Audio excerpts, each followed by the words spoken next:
praise your name. Though darkness falls all around, I will praise your name. I will praise your name. If I forget what I found, I will praise your name. I will praise your name. For you are faithful, Lord, you lift my head. You're my provider. You're my strength and joy. I'll trust you, Lord. I'll worship you. I love you, Lord. I'll honor you. Lord, I will lift up my soul. I will praise your name. I will praise your name. If I feel lost and alone, I will praise your name. I will praise your name. Though I may labor in vain, I will praise your name. I will praise your name. Through all the heartache and pain, I will praise your name. I will praise your name. For you are faithful, Lord, you lift my head. You're my provider. You're my strength and joy. I'll trust you, Lord. I'll worship you. I love you, Lord. I'll honor. I will trust you, Lord. I'll trust you, Lord. I'll worship everything I say. I love you, Lord. I'll honor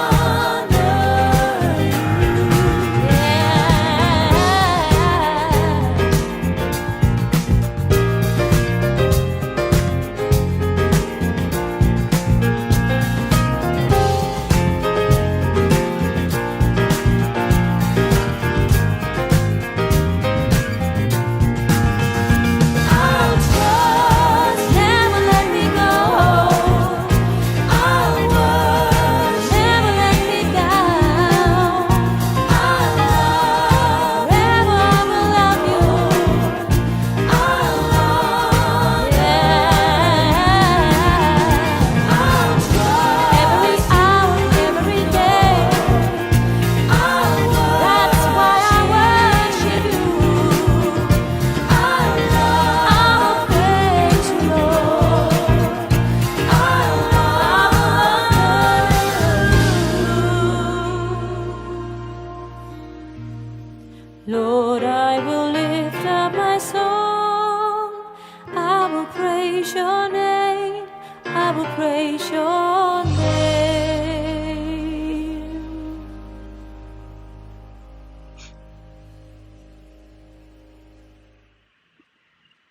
Hallelujah. Let Lord Jesus Christ shine forth. Good morning, good afternoon, good evening, wherever you are joining us. Welcome to another live stream with DCCI Ministries. We do hope that you are all well, as well as you will enjoy the evening, because we are traveling all the way to state and meeting with Dr. Cynthia, who is going to talk to us about marriages in Islam. There are lots of different version of marriages. If you kind of thought there is only one way, tonight we will be hearing there are actually many different ways. Before I kind of introduce our guest, can I just gently encourage those of you who are joining us in the live chat, please, if you want to get my attention, put @ in front of DCCI Ministries. That will get my attention. and please get my attention in the intention of what we are discussing. So topic is confusing Muslim marriages. So if there is anything you doesn't make sense to you, or it is not clear, you need clarification, or you need to urgently ask question, those are the moments we would encourage you to put @ in front of DCCI Ministries. As well as always, please do not abuse the chat. Don't do what Muhammad did to Aisha. Be gentle, be kind, and don't copy and paste the same thing again and again and again. It is not helpful to anyone. As always, do not share anyone's personal details in the chat. That includes email addresses, phone numbers, people's home address, and all other personal things. And can we just do a quick sound check with our guest? Peace of Christ be with you, sister. The peace of Christ be with you, sister, and viewers. Sister, can you just tell me in 20 seconds, what is your favorite biblical passage? Wow. You have to pick one. I put together some of the ones that I find most blessing, and I call it like a morning mantra that I say to myself every day. And it starts with, give thanks to the Lord, for he is good. His love endures forever. And from that, we can just build to trust in the Lord, to look for the good things he's going to do for that day, and for him to fill us with his spirit and live a life of love. So those are some of my favorites. Thank you very much, sister. And that was enough for us to get quick confirmation for the sound. And thank you very much for all everyone who confirmed in the chat that sound was good. So,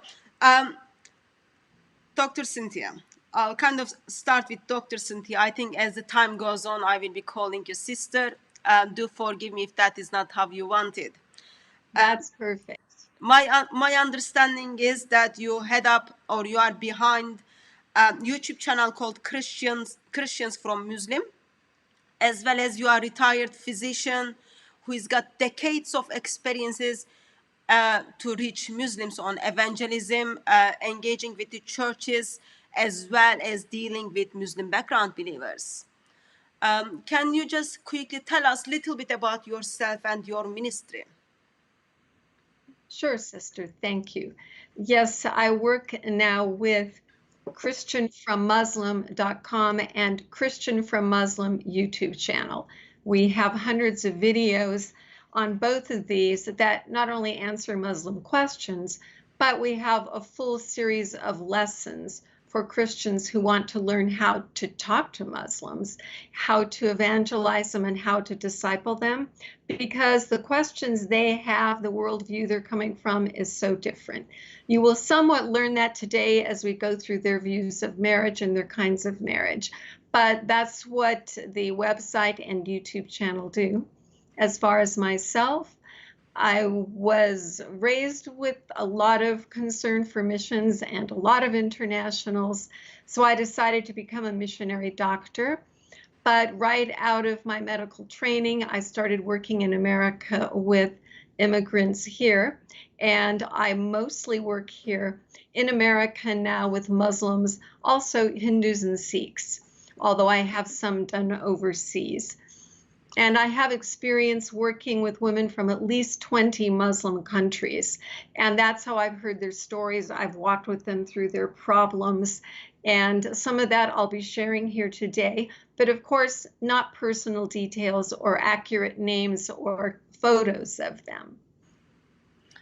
Thank you very much for that. So those of you who are watching us on YouTube, if you kind of have the view that evangelism is what's just happening at Speaker's Corner and you cannot stand what's happening at Speaker's Corner, please do go to description of this video where you will see link to Dr. Cynthia's YouTube channel and her website. That will help you to see different ways of evangelizing, and also as you heard, it will give you practical tips and encouragement how you can do evangelism, because there is no one formula. Every individual is unique because our God is unique. He made everyone differently. So check that out and prayerfully consider and do something about it, because there are lots of people who are dying and they don't know Lord Jesus Christ yet. And there are lots of people who are living their life without knowing Lord Jesus Christ. So those are good resources for you to check it out. Sister, you said you've been engaging with Muslim women couple of decades now, and you expressed that you are in touch with Muslims or ex-Muslim within 20 different countries. That's a lot of country. How do you reach those people? How did you get in contact with them? Well, that's part of the beauty. Most of them I met in America through my volunteer work with a ministry where we mentor, we tutor, we help refugees get settled here, and also just making friends and, frankly, some family members. So that's how I've gathered my experience. And I would like to say, as far as the different approaches of evangelism, we believe in our ministry that every time we're with a Muslim, we should do one of three things. We should build bridges, that is, do like Jesus told us to do, let people know that we love them, that we cared, or that there's some connection. The second thing is to share truth, especially share the gospel. And the third thing is to challenge Islam. I like it when we can do those three in order, because then we have a very solid foundation. But as an evangelist who trained me, Brother E from Palestine, said to me, unless Muslims really know that Islam is wrong, they're not going to have the strength to leave Islam. It is such a totalitarian way of thinking, has such a hold on them, and it's so fearful to leave that sooner or later they do need to understand that Islam is wrong. And I'm sure people have examples where somebody never heard that and they just said, I saw a dream or vision of Jesus. But usually somewhere along the road, they at least had doubts about Islam. So the message I'm going to share today fits with exposing or challenging Islam. And the reason that I'm doing this, and maybe, Sister, you want to put up the first slide. I'm talking about confusing Muslim marriages because coming to it as an American or a Westerner, we are so confused. We're not expecting. It's like beyond our belief, out of what we would ever think or ask. So for people that I'm training that work with Muslims, they do need to understand that, because as you can see, are the slides visible to the audience? Yes, so we are on the first slide, just the title. Let's go to the second one. So I am going to give some true examples of cases that I know. I'll also be talking about principles and showing how the two work together. Now, to some degree, those Christians who know Ephesians 5 know that it says it's a shame, like haram, even to talk about the things that unbelievers do in secret. And a lot of what we will be talking about is kind of shameful. But we do need to talk about it, because Ephesians 5 also says that we need to have nothing to do with these deeds, but expose them. And it says we need to shine light in these dark places so that the people can see it. So that's what we're trying to do. We're not trying to gloat over these sad situations, but to let people see them. And also, as Proverb 31 tells us, we who have the ability and the freedom need to speak for those who have no voice. That is part of our Christian calling. And when I see what's happened to so many of my dear Muslim sisters and how they have been treated and how they're trapped in the system, yes, I would like people to know about it. I would like them to see that this is wrong and there is a better way to live. And there are many examples in the past of where Christians have done this, for example, with Sati in India, where they were burning wives alive. There are a lot of things that, praise God, have changed now because the light was shown into that darkness and it was exposed. So that's what we hope to do today. And we hope that by the time we're done, you will feel a little less confused. Or maybe you will be confused and startled thinking, well, I never even thought of that. So let's go on to the next slide that will show us some of the topics that we will cover today. Yeah, before we move to the next slide, Sure. sorry, sister. So those of you who are joining us in the chat, as I said, our topic is confusing Muslim marriages, and we will be looking at a couple of different topics under this. So if you want to get my attention and then ask question to Dr. Cynthia, please put @ in front of your DCCI ministry, in front of DCCI ministries. I will pick that up and ask the question as we go on. Intention is not like, this is already confusing topic. Intention is not to cause more confusion. Intention is to make sure things are clear in your mind. As you make Muslims confused, you can use those things. So don't forget to kind of just jump in and then bring up your questions, and then I will cut off our speaker and then I will ask the questions. Yes, sister, I am on the slide 3 right now. You're on the what? I am on the slide 3. Yeah. So I'm not going to read all of these, but I just want our viewers to see these are the topics that we plan to cover. We may not get through all of them in the next hour or hour and a half, but you can see it's quite a list. And if you go to the next slide, sister, it shows like a grid paper, a graph paper, and it says married or not, check one box. Well, that's the way Americans think about it. That's the way I used to think about it, very binary. Binary is a word people like to use now, which means one thing or the other. And that's what I was thinking. And I'm sure if our American and European and British viewers raised their hands, that's probably the way most of us are thinking, unless we have a lot of experience with Islam. Then we can see that there are some kind of gray zones where you're not really sure if they're married or what kind of marriage it is. So we're hoping that today will enlighten you on the principles of these kinds of marriages, and I will be giving you examples of many of these kinds of marriages. So am I right to understand that we are not only going to talk about the teachings of Islam, but also how it has been practiced in the life of Muslims and what is their experiences, correct? Exactly. Okay. That's what's so important, I think, about this presentation, because many times you might hear, well, Islam says this, Islam says that. Or you might pick up a Quran or a book of the Hadith. You can see we have them on our shelves. And you might think, oh, that was just happening back then. But one of the main things I like to teach my students in Islamic seminars, in churches, online, wherever I teach them, is that these practices we see are related to principles. So I like to try to tie together how the principles of Islam relate to the practices.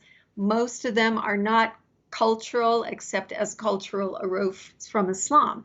So I can give you some examples of what happened in the time of Muhammad, but also I can give you examples of what's happening now and how it's hurting people from Islam and how that is actually carrying over now that we have so many Muslims in the West and impacting Westerners as well. So, does the next slide say sacrament or contract? Or does it say married or not? Married or not. Okay, so that slide talks to you about how the binary thinking, but in Islam it's not so, and we hope to enlighten you. Now the next slide should talk about sacrament or covenant. And I wanted to start out with this because Christians, and by that even I include Westerners that come out of these nominally Christian cultures, and Muslims are approaching marriage from an entirely different basis. And this, I didn't realize myself until maybe 20 years ago, that for Christians, those of you who are watching, you're probably thinking, well, of course, marriage is a sacrament. And those of you who are Muslim that are watching are probably thinking, well, of course, marriage is a contract like other contracts.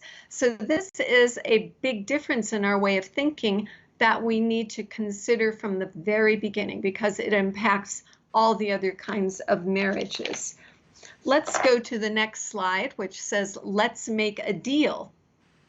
And that's what the marriage contract is. It's a deal that is made theoretically between the bride, but in practice, probably most of the time between her adult male relatives and the groom or the groom's family. The next slide gives you a couple of thoughts about that. It says, sounds good. Well, when I first discussed this with some of the students I was mentoring from Saudi Arabia, and they were explaining, oh yeah, when I get married, I want this, this is going to happen. And I thought, there are some benefits to being clear right up front. You know, what is it that you want out of a marriage? And we don't necessarily have that built into Christian marriages, although I think a lot of pastors and marriage counselors do that in premarital counseling. And also we have prenuptial agreements usually when there are a substantial amount of assets to be involved. But for Muslims, it is a contract.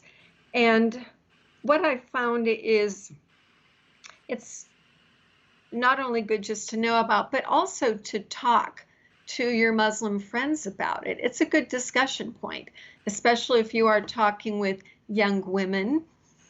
But you could also do this with married people. What was in your marriage contract? It's out of interest. And then that is actually kind of a bridge for you to do what in our ministry we call turnabout, where then you have your turn to explain how Christians see marriage. And believe it or not, that is a huge and important thing that can influence Muslims. I know of some that were astounded to find out what Christian marriage is and how it's different. So that's a good thing to keep in, so you understand where they're coming from, but also so you can make friends and ask about what they are thinking. But if you go on to the next slide, you'll see a couple of marriage contracts. These were just pulled off the internet. They're only one page. They're not thorough. But you can see the kinds of things that a modern English marriage contract for Muslims would have in it. That includes the statistics and, the demographics of who you are, your name, your age, that sort of thing. It also talks about something called the mahr. And I'm sure you've heard this on Harun's and other channels before. It's kind of a dowry. And in the marriage contract, you can discuss how much money is being presented up front. In this case, the money goes from the groom's family to the bride's family, but they can have some wiggle room and say, well, we'll give you this much now, but if you divorce, you can get the rest, or if you need it later. And you can see that can be problematic. But I'm letting you know that's one of the things in the marriage contract. We will come back to the mahr, and you will see how many problems that actually starts. We might have as a Christian corollary, it's not anything written in the Bible, but a lot of women have what's called a nest egg. And that means something that they can fall back on if there's a problem, which is the original idea of the mahr, that the woman has some security. And partly that's sad to say, because divorce has been so frequent and easy in Islam, and there's a lot of insecurity. So the woman or the father who's making the contract for the woman wants to be sure that she has some money available to her if she does get divorced and basically homeless. Okay, so let's look a little deeper into the contract with the next slide.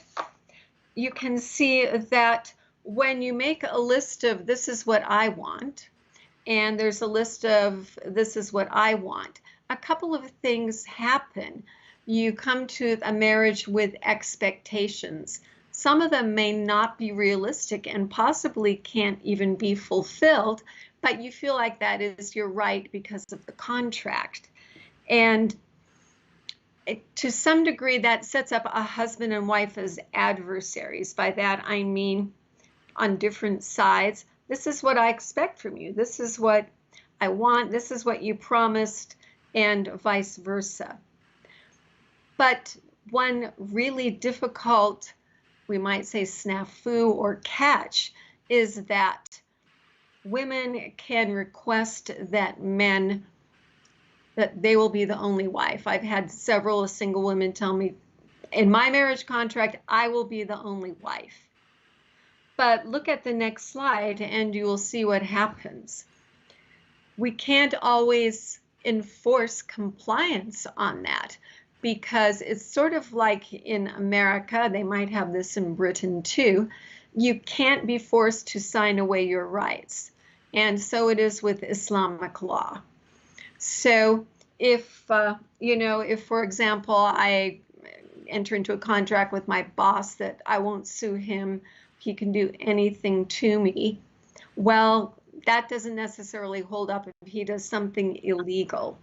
And so you see here, now this came from a modern fatwa book about women, IFRW. You will see this coming up several times. That's Islamic fatwa regarding women. Fatawa is the plural. So the book has a lot of fatwa. So this is current, and it's out of Saudi Arabia in 2003. So if you read it, it says, this is a woman who is saying, my husband wants to take another wife, and I have done everything. He has no complaint against me.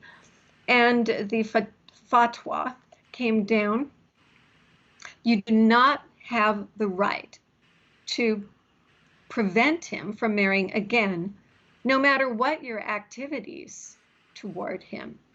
He may desire more children, or he just may find that having only one wife does not keep him chaste.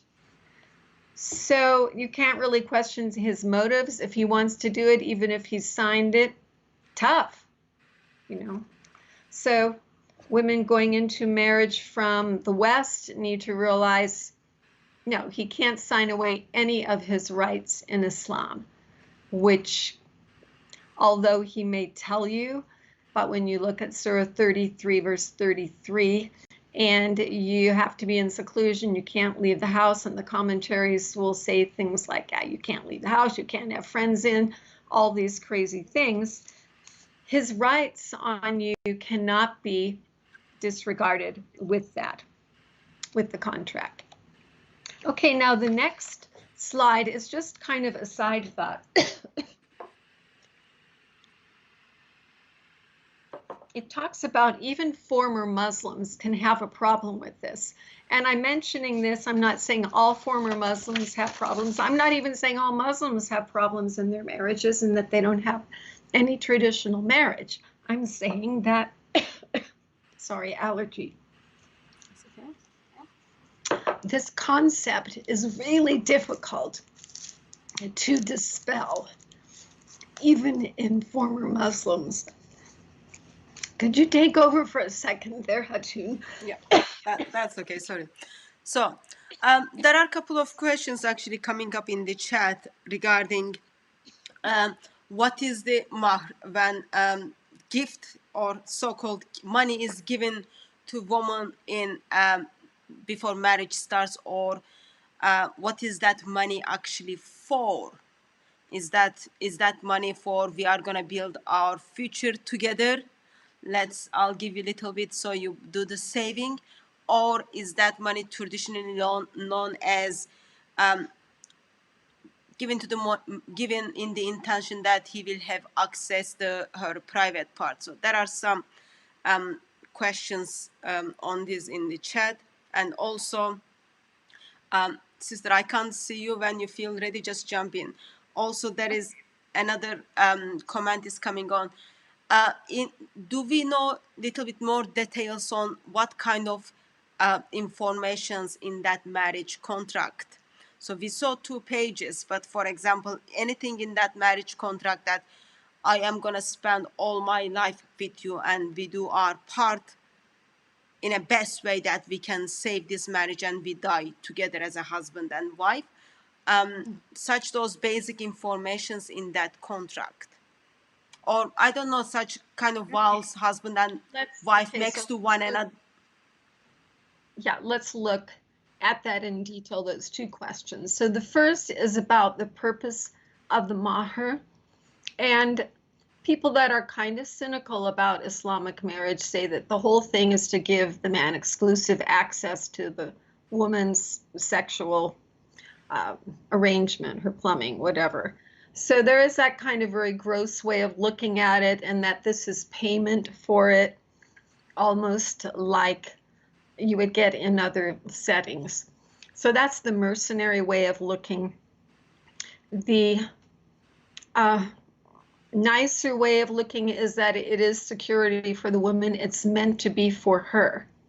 Now, there are a couple of exceptions coming up as we talk about difficult marriages, and I'd like to delay discussing about what the mahr is for in those cases, how it can be used. And we will come to that, but I'd rather do it in the whole setting of that situation so it makes more sense. The second question was, what else could be involved in it? I'm certainly not a Sharia lawyer. My understanding is that they can be different. That my understanding is there are some definite parts in it. Like if you read one of those, it says the woman cannot marry any non-Muslim. But in the male's one, it says he can marry a Christian or Jew, but no Buddhists, no mushrikeen, no atheists, none of that.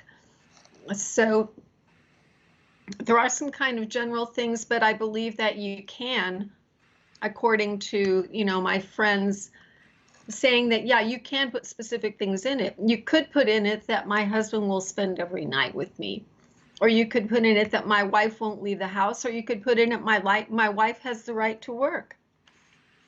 But the point is, the worry there is that according to modern fatwa, that doesn't matter. He can't sign away his rights. So you just, it would depend on the largesse or the goodness of the man you married. So I think this contract, although it sounds really good and I like a lot about it, and maybe Christians can learn a little from it about discussing their wants pre-marriage, but it really doesn't give you the security that you're hoping for as a Muslim woman. So that's my point here. And I will tell you how it's come up with some people I know later. Okay, thank you. So Okay. we are in slide 12 on the marriage contract. Right. Now let's go on to the next one. That's all I want to say about that for now. The other one is about vows. And the marriage contract does not incorporate vows. So this is why I'm saying we've got a totally different way of looking at it, whether it's a sacrament or a contract. If it's a sacrament, it's supposed to be something between you and your spouse and God, and you promise, you make some vows. I walked through this whole process with a woman who had converted from Islam and was going to marry a Christian, and she was shocked that there were vows. She wasn't even all that comfortable with it, because you have to make these promises that in Islam you don't have to make. So a couple of the slides that I have put out do have excerpts from the vows that we have in Christian faith that Muslims don't have. But things like, I will stay to you only until death do us part.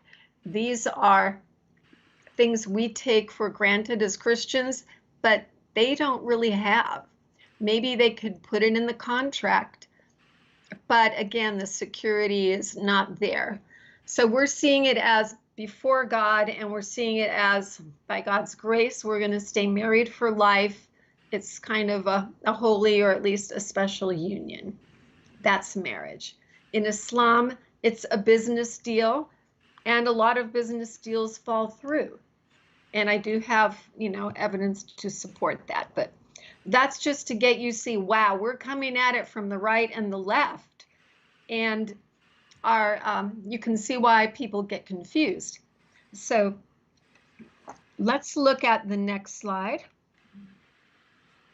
Slide number told 4. you- Number 14. Again, please excuse that I have a throat lozenge.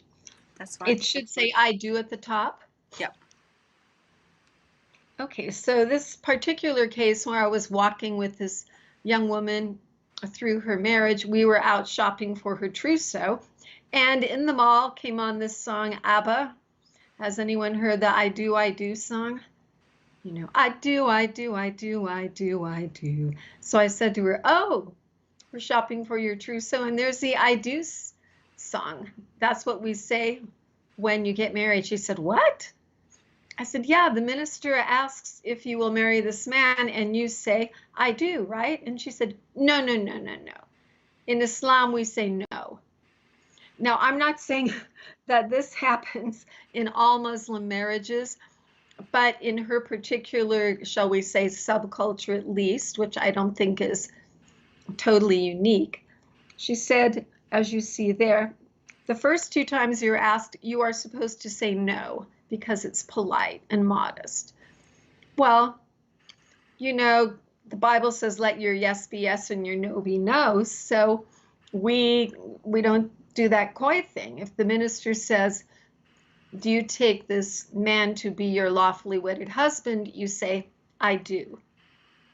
So that is not necessarily a huge thing, but it is confusing. I'm explaining that because it's part of the marriage ceremony that is confusing. Now, the next slide talks about a procession. Some of you may have been to Muslim weddings, or you've seen pictures of Muslim weddings, and you know that the traditional ones have the women in a separate room and the men. And usually the paperwork has been signed elsewhere by a sheikh, and then they're having a party. Well, this was an interesting one. A woman wrote in to the Saudi clerics and asked, is it okay if we have a wedding procession like the Americans do? And the answer was, no, you can't do that. It is not allowed to have a wedding procession with the groom being with the bride among the women during the wedding party. And it says the groom would be too shy. I thought, the groom is shy. So that's just an unusual fatwa that I threw in because it talks about a wedding ceremony difference. So those of you that are close to Muslims, walking with them through marriages, or those of you who are marrying a Muslim, or you're a former Muslim marrying an American, just be ready for a lot of surprises. There were a lot of shocks and surprises in this situation that I walked through. Okay, let's go to the next topic. Are there any questions on that, Hatun? Just a quick practical questions on the picture we've got on the screen regarding the man and woman. So woman is wearing lots of makeup, and also she's got henna on her hands. Yes. So I understand that henna is very common in Islamic marriages where woman has lots of in her body. Is that correct? And why there are lots of makeup? Is that allowed in Islam? Obviously, this picture is from a certain culture. And as far as the henna, yes, I've heard that too. I don't know if they have it all over their body, but I know that henna parties are popular a day or two before the wedding. It's kind of like a bridal shower. The bride's friends come over and do that. I don't think every wedding does, but I think that is just kind of a fun thing that they do. And I sort of, I wouldn't mind going to a party like that. I don't think it's unchristian or whatever. It's not a permanent tattoo. It's just a fun decoration. I've had Muslims do it to me, not a problem. But as far as the makeup, yes, this woman is dressed, I would say, like somebody from the Gulf. My experience is that women from Saudi Arabia, Kuwait, and Persia or Iran are going to dress very elegantly for their wedding, and makeup is a huge part of it. More than we do as Americans. We look kind of simple compared to that. So I would say that I didn't mention this, but maybe you've heard this already, viewers, that there is not just one kind of Islam. There are many kinds of Islam, many kinds of Muslim women as far as cultures. Now, yes, we're talking about some cultural practices today that are across Islam, but things about how much of the body you cover. I mean, you may have seen some Muslim tribes in Africa where the women are topless, but they wear hijab. So things are applied differently throughout the Muslim world. Okay. Okay, thank you very much, sister. Next slide is about Muslim-Christian marriage. This actually came up. If Muslims are allowed to marry Christians, yet they cannot marry with pagans, does that not make Christians monotheists? But I'll let you to kind of make a comment on it as we go.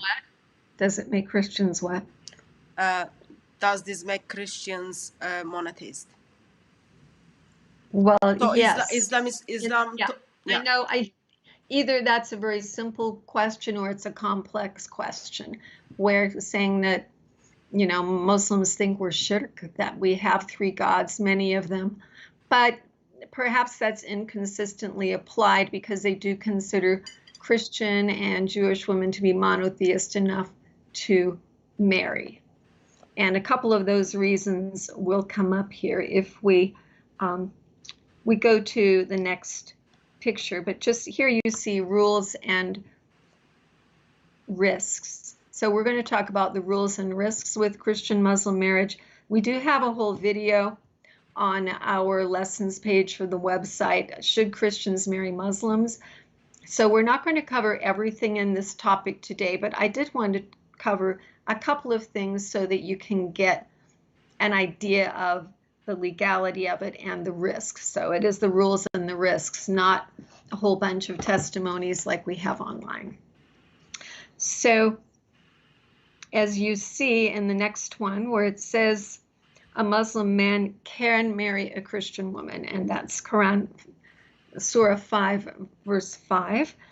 And the reasons that have been bandied about is that it helps spread Islam. This is a good way to spread Islam, to marry a lot, to take, some people would say, women from the Christian tribe, bring them into your tribe, and have them make babies for Islam. So that's one of the reasons.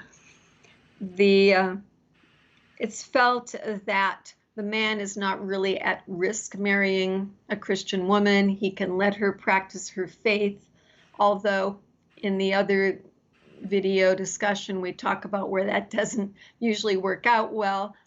But in theory, he can do that. And at this time, many women are being seduced to marry Muslim men. It is actually on one of their agendas, probably more than one of their agendas for spreading Islam in the West, is to marry Western women. They don't give them the full picture of Islam. Of course, they're thinking of Christian mostly in nominal terms, but sadly, even some true Christians can fall into this trap when they're greatly courted and told, I love you. I will let you worship the Lord. I'm not coming against that. I just want to be part of your life. And we'll put it in the contract. So there are some very convincing things that can be said. And the main thing against it, of course, is that we should not be unyoked to unbelievers. But the other topic this brings up is less romantic. It's called love jihad. And in love jihad, it has to do with basically women being either groomed gradually, little by little, to marry a Muslim man if they are Christian or Jewish. If they're polytheists in India, they're having this problem. If a Muslim guy wants to marry a Hindu, he has to convert her first, or it's bad news. And there's a case where at least one got killed for not converting, and he couldn't handle it. But we know from the Boko Haram in Nigeria, I personally know a family of Egyptians whose daughter they was threatened to kidnap. They actually tried to kidnap his daughter. What they do commonly in Egypt is, and India, kidnap women, marry them, and halas, that's it. They're either converted to Muslim and they send a letter to the families, or they just keep it. And in most of these cultures, they're not as open as America. I was speaking to a Nigerian about the kidnappings and forced marriages in Nigeria, like the Boko Haram and the girls that were kidnapped from the school that are Christian. And I said, isn't it true that if they get rescued and they go back, they're considered tainted and, and not really marriage material? And he said, yes. So that really destroys lives. I wish that Islam did not give them the right to marry Christian women, because that puts us at risk. Although they could, just, I guess, try to force them to convert anyway, like they have done with some in India. So this family whose daughter was attempted to be kidnapped did move to America. Thank God for America. But it's sort of like the way Hatun is fighting to preserve the rights in America.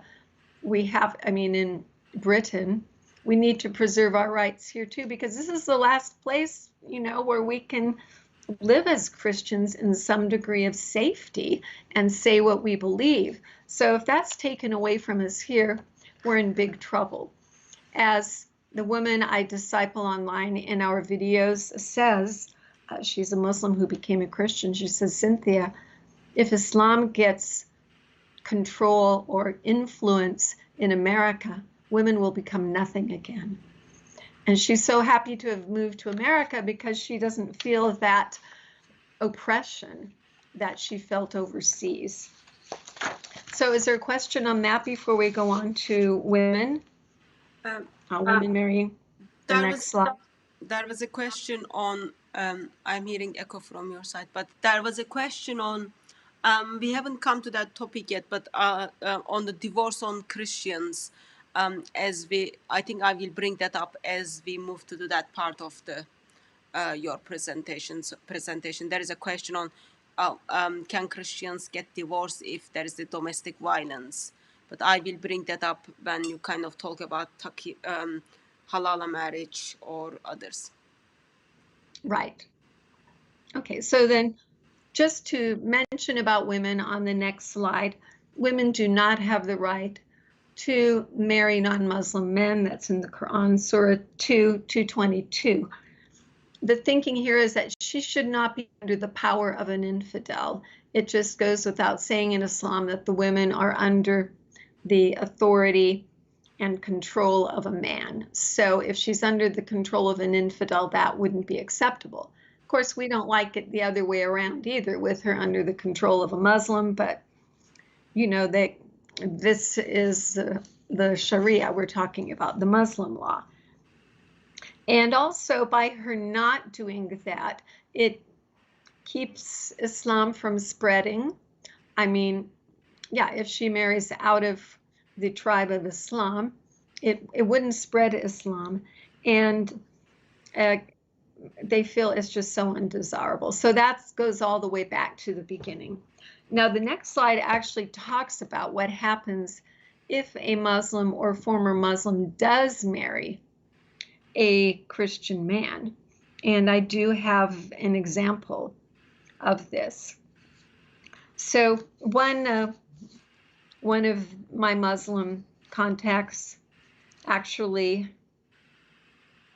yeah, I can mention, this was said by the Kuwaiti woman I disciple online. She said it's considered fashionable now, even desirable for a Muslim woman to marry an American, could be a Brit too, but he does have to convert to Islam. So there's, within the last few years, there has been a lot of rumble about this. And if you can get an American guy to marry you, that's a bit of a cachet, of a feather in your cap. It's good, but he needs to at least nominally convert. But look at the next slide. Since it is forbidden in the Quran, if he hasn't converted, you need to get that marriage annulled as soon as possible.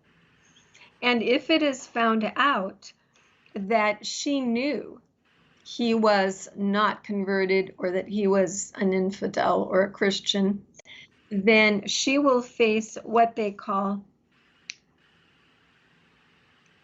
legal punishment. So she is going to get punished. And if the groom converted to marry her and they find out it wasn't a sincere conversion, he gets his head chopped off. That's what it says.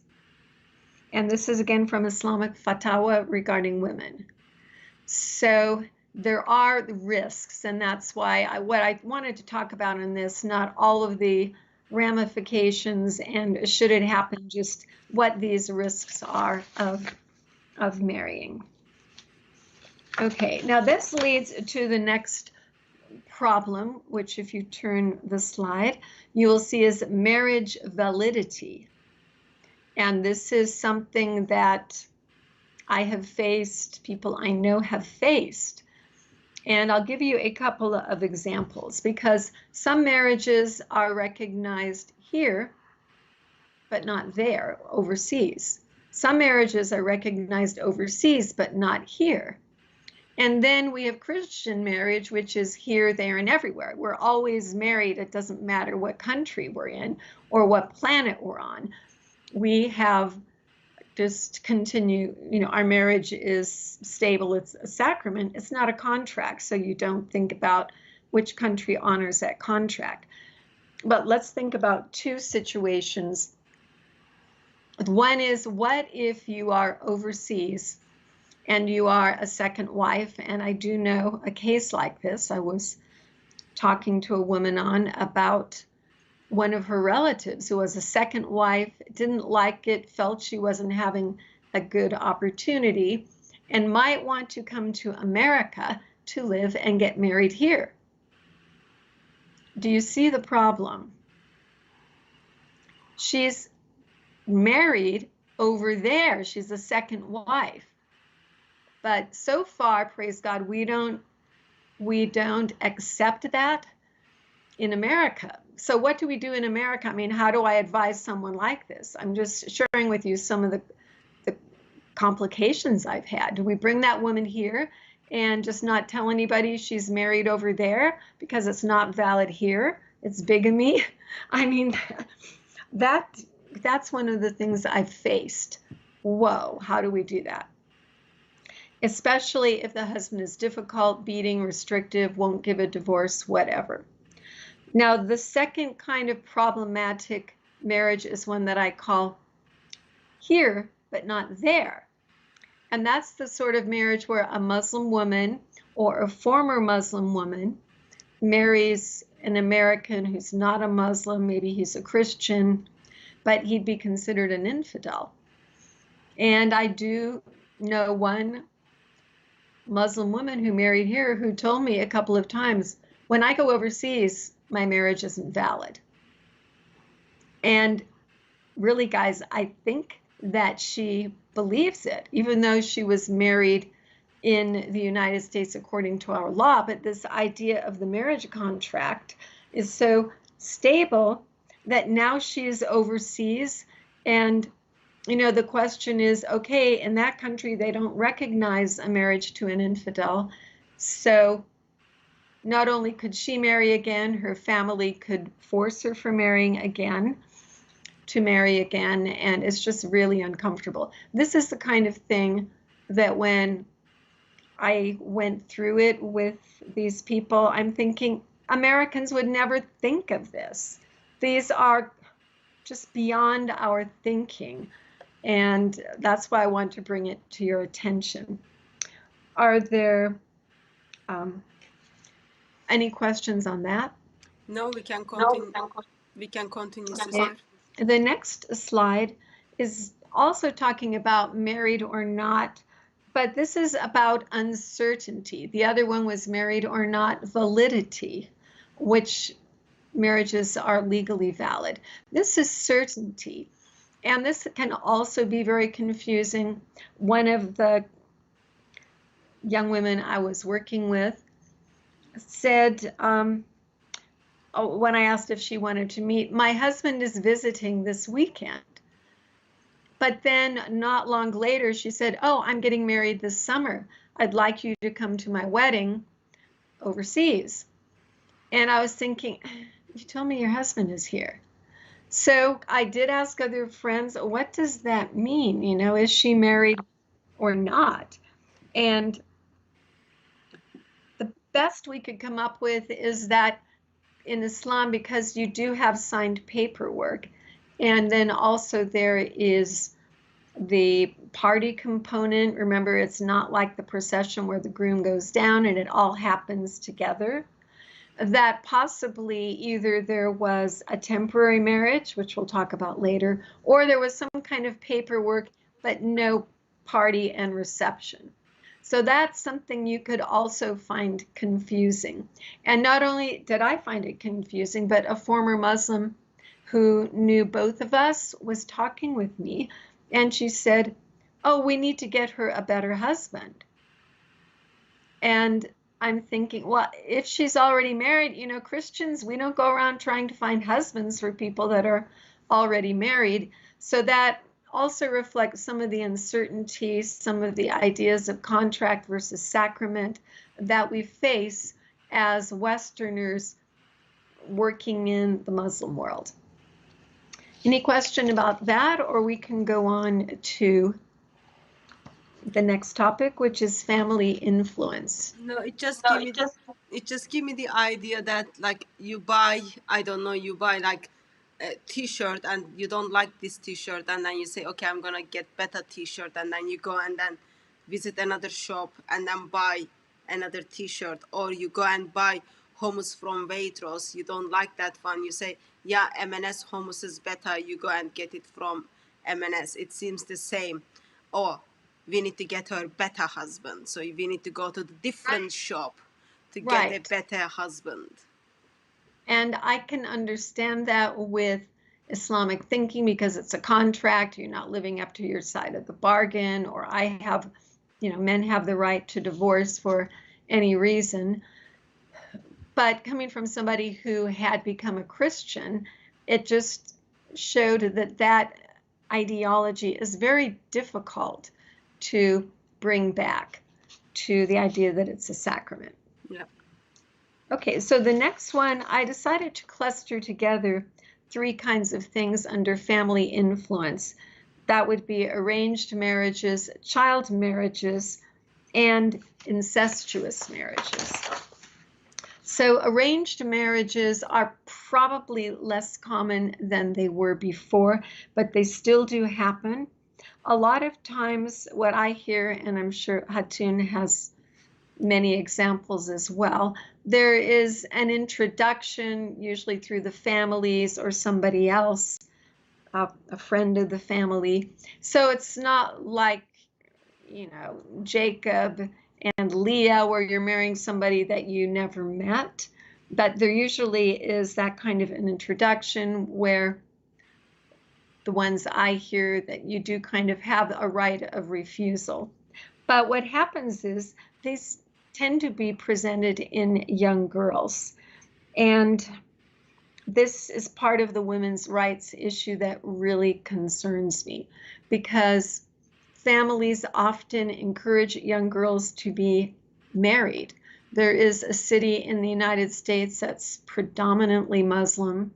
You probably have this in areas in Britain, but they take the women or the young girls out of school at 14 because they're marriageable age, and they try to find spouses for them. So that kind of goes over into the area of child marriage. And what happens, you can see here with arranged marriage, is if you have young girls, you find that they're not really getting educated. And in Islam, you need to have children if you're a decent wife. So they start that right away, and these young women get trapped. Okay, even if they could get divorced, what are they going to do if you're 14, you haven't graduated from high school, you're not qualified for anything, you're tied down with a bunch of kids? So that is a concern of family arranged marriages, is this idea of women that are trapped. And then when we're counseling these women, as maybe Hatun is, and as I sometimes am, you're thinking, what can you tell women when they are trapped like that? You know, we can say women's rights, whatever, but it is challenging. So a lot of prayer and wisdom is needed. And on the next slide, we talk a little more about it because of marriage with relatives. So since parents are worried, I don't know if you've heard of the idea of urd, I'm not sure I'm saying it right, but urd, but the concept basically is that the honor of the family depends on the behavior of the women, which is such a double standard. The guys can do almost whatever they want, but you've got to have your women pure. So that means when your women, young girls get towards marriageable age, you have to think about it seriously. In some countries, they do it even before they hit puberty, just to be sure. So what are the opportunities there? Well, that's why we get relatives. And I will tell you, I'm not surprised that often the women that I meet are married to first cousins, and their mothers were married to first cousins, and everybody's married to cousins. There are a couple of reasons for that. One is early on, when you have large family gatherings, it's possible that the girl cousins meet the boy cousins. Yeah, at a certain time, they need to be a little more sequestered. But before the age of hijab and stuff, they meet them. And then the aunts talk, and people start thinking, oh, your boy and my girl, blah, blah, blah. You know, this is discussion in family gatherings. I'm not sure how many of you have been a lot in Arab cultures, but I think you will agree with me if you have, that there is an awful lot of discussion about marriage and who should, you know, do this or that, because a lot of the women have not had the benefit of education. So that's how the family is involved. Then the family decides the mahar. Another reason that people tend to marry their relatives is because you really don't want that mahar to leave your extended family, your tribe. And if you allow your woman to marry some other group in your culture, they have control over the mahar. I mean, yeah, theoretically, the mahar is for the woman, but as you are finding out, it doesn't always work that way. So it's nice to keep that money in the family. Why? Because that man may divorce the wife and may keep it, even though he shouldn't. So there's the mahar motive for intermarriage. And I'm telling you, as you probably already know, it is not good to keep intermarrying. It's very bad. The problems that are very common in Muslims in the Middle East, especially deafness. There's a huge hospital research institute entirely related to deafness. And I do know one of my Muslim friend's son has severe deafness. And another one is blood diseases, that kinds of anemias. And then in general, it's just thought if you keep marrying your relatives, your IQ is not benefited by that. So it really is a problem, all of this family influence as far as marrying the women young, that keeps them bound. Then they have children. If you go into any Arab communities, between all the birth defects and the wars, you're going to see a lot of disabled kids. And that's something I tell people that work with Muslims is expect to see disabilities, expect that every family has somebody in it that's disabled. And we need to have a heart of compassion for that. So any questions on that? Just I'm hearing echo from this side. I don't know what you've done in that side, but just a couple of quick comments. In the arranged marriage, it is still seen and also practiced. Yes, in some part of the Western world, that family or someone introduced people or families who they intend to get married.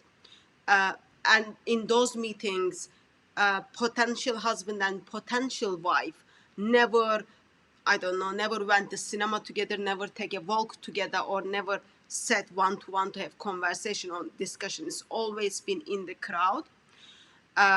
Sometimes like all they know about their faces about each other. Also, we do still have examples where in the arranged marriage, family arranged everything, husband and wife get to see one another on the night of wedding. That's like still can be seen. Also, one of the things I noticed in the is this all from one person? Is this all from one person? Yeah. Okay, because that's two issues so far.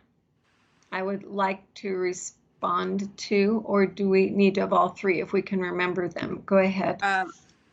Let me make the last point as well, and then also another thing I noticed regarding the arranged marriage is marrying with the relative. One of the thing in Muslim mind is there is a shame and honor culture. If you marry with someone who is your relative or who is your close family circle, it is practically kind of very shameful for you to divorce that person or that person to be asked for divorce, because that brings whole shame and honor to the community. Brings shame to the community. So you do your best, even there is abuse or lots of other things going on, you do your part to keep that marriage because you don't want to bring shame to the whole community and whole relatives. Do you want to make any comment on anything I said, sister? Yeah, on all of them. Yeah. Let's deal with the last one about shame. Yes, that is important, and families do come up with that. But it's not just if you marry your relative. One associate of mine in her first marriage, her husband was beating her so badly, she was purple, she didn't think she could handle it. And her family told her, stay married to him. We don't want the shame if you don't. So I think that's used for everybody. Yeah, I can think of other cases too, even in America, where the shame angle is brought up. I definitely agree. It's a shame and honor culture. So we'll talk more about some of the pressure on women not to divorce. But yeah, shame and honor is a good one. As far as these other arranged marriages they're talking about, these must be in things like very restrictive microcultures that are not typical of the West. We think maybe of the Amish or some cults, possibly some branches off of Mormon cults and other things, but it's no way typical. What might be typical is your friend knows somebody and they have you over to dinner with that person, you know, or maybe your cousin or something like that, very casually. But what he's describing is not generally reflective. It's an extreme exception of behavior that's not really acceptable as a Western norm. Okay. Does that answer them? Yeah. Just also another question on what is nikah? What is the definition for the nikah? Yeah, we haven't really gotten to that yet. Okay. So, and I know you dealt with that a couple of days ago too, I think, or was it a couple of weeks ago? But yeah, uh, that is a term that the Quran uses for marriage. Modern people will say it's actually kind of the curse word, like the F word, but that is what was used. Now, my trying to give the benefit of the doubt to the situation, I look at Shakespeare or the old translations of the Bible and how usages of words have really changed. So, now if we call something Joaz or a marriage, they use a different word. But yeah, they do use the word nikah in some of the marriage contracts, etc. I don't like to say that word much because modern Arabs are kind of like, ew, don't say that, like I don't like to be around people using cursing words, but that is in there. We'll talk about some kinds of that later. Okay. But We can move to child marriage if you okay, so want. let's go to child marriage. You can see that this is already part of what we've discussed with relatives marriage, because usually it's the parents that are working on the child marriage. So the main reason we have the biggest problem, which is the marriage of young children, is because we know from the two ways, really. We know that Muhammad did it, and whatever Muhammad did is good forever, which I think in a way can be used as a strong argument against Islam. Wouldn't God know that it wouldn't always be great to marry young children and to have people doing it? But as has been discussed on this channel before, yes, Muhammad did marry Aisha when she was about 9, had some kind of sex with her, but not real intercourse till she was 9. So about 6, he connected with her. About 9, he actually married her. She was with her dolls. She was not interested. And I have a fairly contemporary example of that, of a woman in Iran whose parents arranged the marriage, and she was playing with dolls, and they brought this guy over to marry her. They'd arranged it. She just wanted to play with dolls. And he said to her, you don't need to play with dolls. I'm your husband now. Like, I'm your new toy. That's just not really consoling to a young girl, but that is one of the examples I have of things that have happened. Now, we do need to point out with this, because Muslims will try to deny it, or they will say, oh, that's just the hadith. We need to point out that in Surah 65, verse 4, it gives the rules of how to divorce women that don't have their periods. And also in the books of Fatawa, for women, it talks about them. In the Sunni books, I have the Shia book back here talking about how to divorce your prepubertal wives. So this is not only with Muhammad, it's still valid in the Sharia, which I am not happy about. And if we look, we see that if we talk to students, younger people coming here, we'll find out that a lot of their mothers were in this situation of an underage marriage. Now, there is a little good news, and that is that Egypt is one of the countries who has signed on to a bill of African children's rights. They have signed against underage marriage, which is less than 18. I don't know how many countries have done that. But as we know, with the people who signed the UN Charter for Religious Freedom, this doesn't always get followed anyway. So, yeah, okay. We do have public examples. We can see online pictures of old men. You think they're with their granddaughters. It turns out that they are their children. There was a really good movie, but kind of depressing. Don't watch it when you're having a low day, called Osama, about Afghanistan and the child marriage there and child porn rings. It's really heartbreaking. But it shows that is something that was going on in their culture. So it's going to be harder to get to remote villages in Afghanistan, perhaps, than in the big cities in Cairo. So let's go on to the next slide, which gives you 3 examples. I did give you the doll swap marriage deal example in child marriage. And then these are 2 other ones from families of women I know that told me what happened to their mother. The first one was the double deal trick. And this is where the families are arranging things. And there was a brother in a family who wanted to marry a woman. And they cut out a deal where the young woman in that family would first marry this undesirable guy in the other family. I think he was slightly retarded. But the double deal was, have your daughter marry him, and then we will let our daughter marry your son. So there was a double deal. Guess what happened? After the first marriage, the family backed out on the second one.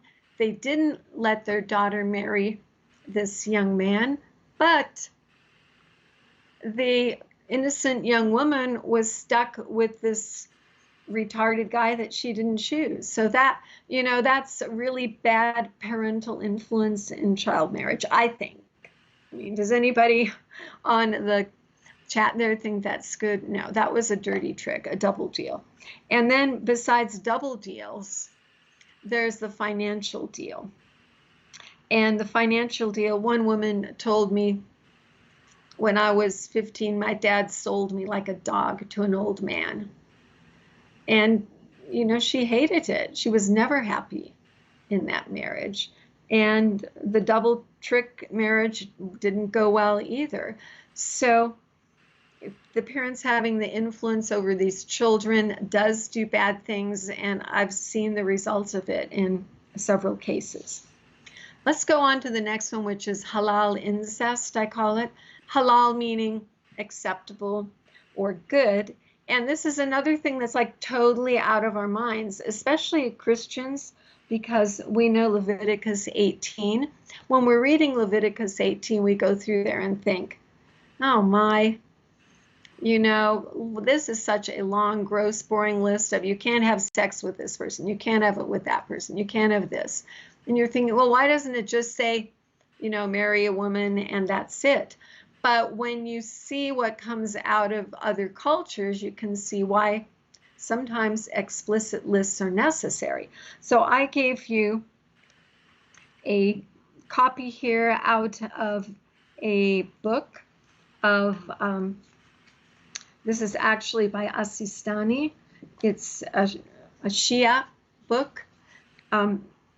No, wait a minute. No, this is out of the 5 schools of Islamic law. It's a different book. So these are Sunni.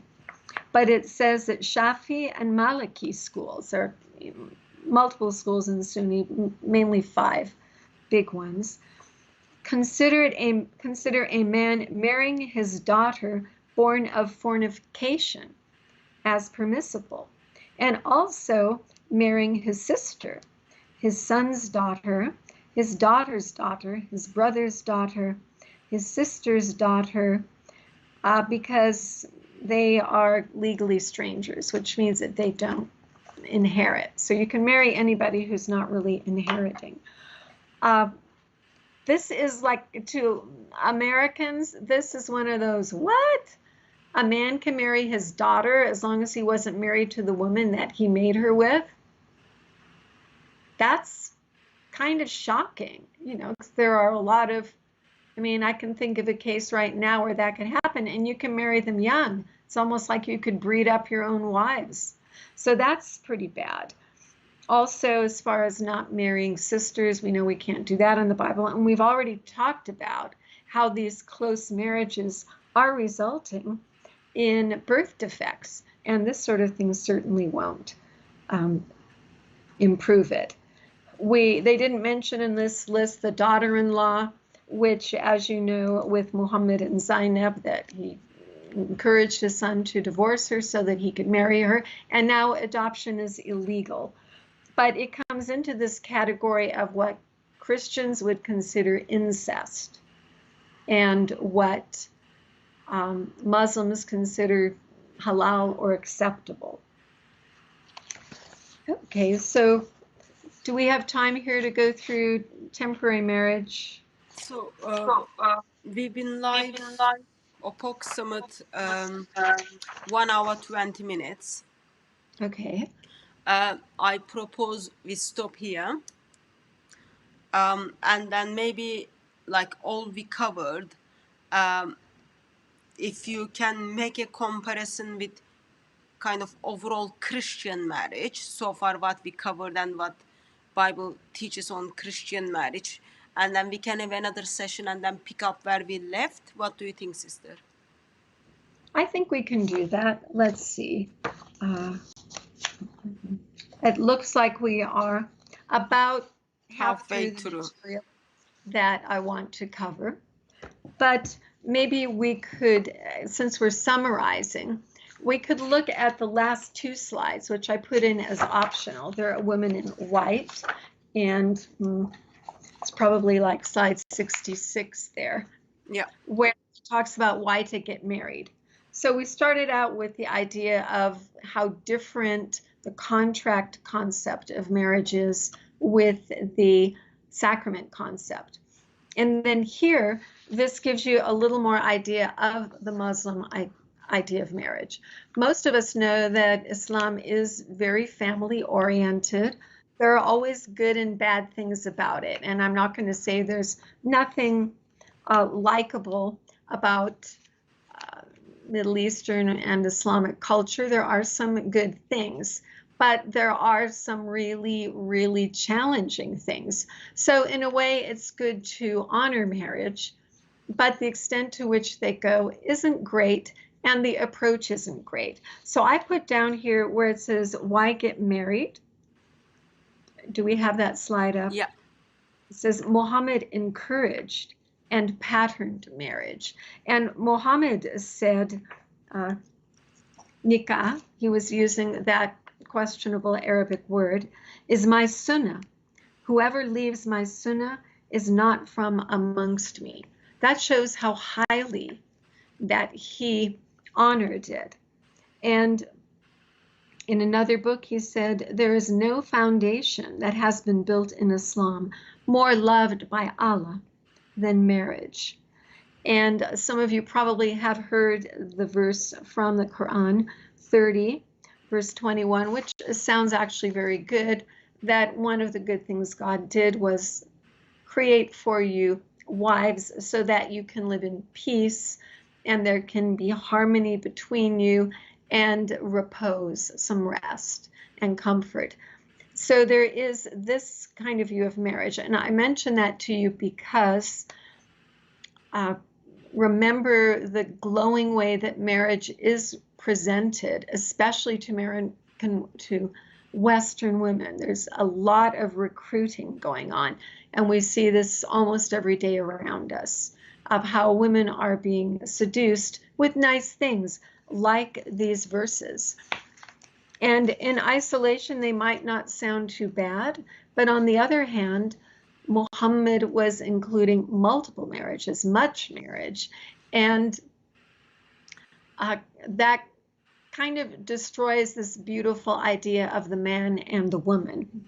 And I would quote from you also one other modern thing from the fatwa of Islamic fatwa regarding women. It says, okay, they're asking, why do you marry a woman? And they give 4 reasons: her wealth, her lineage, her beauty, and her religion. And they say that mainly she should be married for her religion. So you can see that a wife is considered something good. If you read a lot of the other hadith, which we're not covering because this one is strictly related to marriage, but I have, and I know Hatun has other lectures we do talking about these difficult fatwa with women. But the idea that women is kind of a commodity, she is a tilth, She is a possession like donkeys. You marry her because she's beautiful, she's got a good family, she's got money, or she's religious. You see how that contrasts with the Christian idea, where when God created women and men, he created one man and one woman. And he said that Eve was a helper. That sometimes they say the old word is helpmate. The other is a suitable helper. And people can interpret that from a wild variety of ways. I think in most circumstances nowadays, a helper is actually at the same or higher level, like if you're helping your kids with their homework or you help whatever. So, but there is some way that men and women can work together. They're seen, even Jesus confirms that the two are one flesh, and that should not be broken up. So our approach as Christians is that God created a man and woman in his image to work together in a monogamous relationship. And it's hard for us that come from Christian backgrounds to look at the Muslim marriage and see it as something different than a contract where a woman is, to some degree, a commodity. And I'll just leave you with this concept. Maybe we can talk about it again. But many or most Christians pray every day the Lord's Prayer. How many of you remember what it says in the Lord's Prayer? Your kingdom come, your will be done on earth as it is in heaven.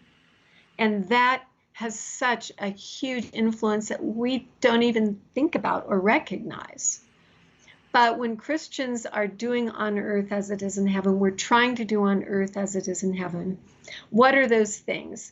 And I'll let you think about those things, but those are things that we would say would be positive: being with God, learning things, understanding, fellowship with one another. It's a very intellectual and then heartwarming kind of experience. And yes, there's a lot of beautiful stuff, but there's no mention of sex. As most of you probably know, the Muslim view of paradise is so different. It's entirely sensual. And there's talk of how many virgins you get and the food and the water and all of that. So in closing, I will say, when a friend of mine was complaining to me that all her husband thought about was having sex with women, especially Russian women. And I said, you know, he's trying to do on earth as it is in heaven. And Muslim men are allowed to do that. So I leave you with that vision of what is the difference between the Christian vision of earth and of heaven, and Jesus telling us to bring his kingdom to earth, and what is the Muslim view. And I do believe that impacts marriage. Well, I thank everyone who stayed with us and watched these. Hopefully it will start sinking in. Maybe if we do this again later, you can have questions, or you can send them to DCCI, or you can send them to us. We'd love for you to watch more of our videos at Christian from Muslim YouTube and ChristianFromMuslim.com. Thank you. May God bless you and show you his truth and love. Thank you, sister. I've got one question which came up a couple of times. I will bring that up. And also, those of you who are watching us, you will see the description of Dr. Cynthia's YouTube channel and website on the description. Please do follow that up. So question is, as a Christian, do you encourage Christians to marry with Muslims, or Christians to have interfaith marriages? Absolutely not. Jesus told us to that light and darkness don't have fellowship, that we should not be unequally yoked with unbelievers. And when you think about what we're talking about of marriage as a sacrament, we need to have things in common so that we are helping each other in our work. We're not pulling different directions. We do have a whole lesson on our lessons page of the website. If you go down lessons, it says, should Christians marry Muslims? We also have like a 20-some page study guide on Should Christians Marry Muslims. These give a lot of examples, a lot of background information in it that's not even covered in the video.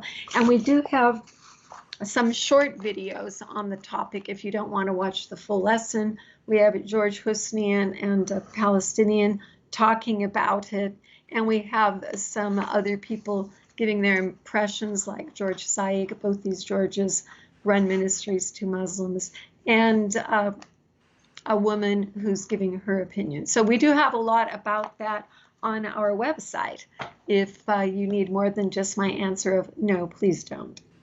Thank you, sister. And this is serious last question. Does the triune God have different view of married man and woman versus single man and woman? And does the Lord Jesus Christ have different love and view towards married or single people? Very good question, because we just heard from Islam that marriage is not only highly honored, it's commanded. And there are other places where it says if a man's not marrying, he's not doing his Islamic duty. We don't have that in the Christian faith. Each person has their calling. I believe the Christian life is peace and purpose, peace with God, peace with inside our hearts, peace with each other, and we all have a purpose. And the Bible clearly does say that some people do have a calling not to be married. Now, I'm not saying that in the way it has been said traditionally in some churches, like the Catholic Church, where it around the mid-7th century forbid marriage if you wanted to serve God. I'm not saying it in that sense, but I'm saying absolutely God loves married and unmarried people all the same. He has a plan for you wherever you are. As Dr. Francis Schaeffer used to say, it's almost like a chessboard, and each one of us have things we can do. And God puts us in that area for the game he's playing. It's also been called in a book, The Sacred Romance. God has a place for us by the romance, kind of like an adventure or a story. And every one of you have a position in it. Don't worry if you aren't married. You can pray that God loves you. He will provide what's best for you. And if you are married, God can use you in that situation too, even if it's not an ideal marriage. So wherever you are today, viewers, God loves you and has a wonderful plan for your life. Thank you very much, sister. So overall, yes, Islamic marriage and Islamic relationships are so confusing. But when we turn to Lord Jesus Christ, the main thing is, doesn't matter you are married, doesn't matter you are single, you are very much loved. And eternal Son of the Father gave himself for you and asked you to be his. So I'm guessing, and I'm sure we will have part 2 of this presentation again in coming weeks. Thank you very much everyone who joined us and took part in the chat. I was intentional. I don't think I missed any question, but if I do, we can take them and then bring them up in our next live stream when we have Dr. Cynthia. As I expressed, you can follow her work in the description of this video, and also subscribe to her YouTube channel to follow up what's coming. As always, beloved ones, Christ crucified, silent you with his love, and dear Muslim guests, we do hope that you give up, and we do pray that you give up this ideology and turn to eternal Son of the Father, because there is no life without him. Dr. Cynthia, thank you very much for joining us. God bless you all. So much. I enjoyed it.